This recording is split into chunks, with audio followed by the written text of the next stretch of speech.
आज मैं आपको झारखंड की एक ऐतिहासिक धरोहर नौरत्नगढ़ के बारे में बताने जा रहा हूँ। यह स्थान झारखंड राज्य के गुमला जिले में स्थित है और कभी नागवंशी राजाओं की राजधानी हुआ करता था। यह किला इतिहास, संस्कृति और प्राकृतिक सुंदरता का अद्भुत संगम है। नौरत्नगढ़ का निर्माण लगभग 16वीं-17वीं शताब्दी में नागवंशी शासकों द्वारा करवाया गया था। यह किला मजबूत पत्थरों से बनाया गया है जो उस समय की उन्नत वास्तुकला और कारीगरी को दर्शाता है। किले के अंदर नागवंशी राजा का भव्य महल हुआ करता था।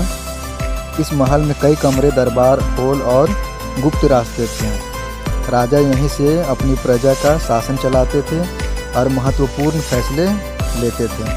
आज भले ही महल के केवल अवशेष बचे हैं, लेकिन उसकी दीवारें और संरचना आज भी उसकी भव्यता की कहानी सुनाती है। इस महल की सबसे बड़ी विशेषता यह है कि इसमें कुल 9 मंजिलें थीं, इसीलिए इसे नवरत्न कहा जाता है। यह महल पत्थर और चूना गारा से बनाया गया था, जो उस समय की मजबूत और सुरक्षित निर्माण शैली को दर्शाता है। यह केवल एक महल ही नहीं बल्कि एक किले की तरह भी था। चारों ओर पहाड़ और प्राकृतिक सुंदरता होने के कारण यह स्थान रणनीतिक रूप से सुरक्षित था।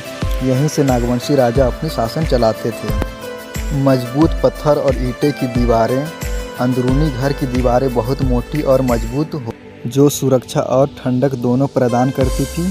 खिड़कियां और झरोखे, महल में सुंदर झरोखे और खिड़कियां बनी हैं, जिनसे बाहर का दृश्य दिखाई देता है और हवा का संचार होता है। गुप्त रास्ते हैं इसमें। माना जाता है कि अंदरूनी घर से कुछ गुप्त मार्ग जुड़े हैं, जिनका उपयोग संकट के समय किया जाता था।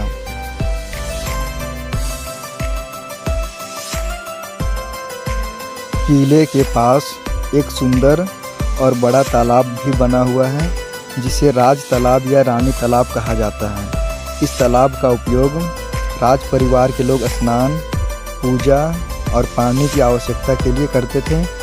तालाब के चारों ओर बनी सीढ़ियाँ और उसकी संरचना उस समय की उत्कृष्ट योजना को दर्शाती है।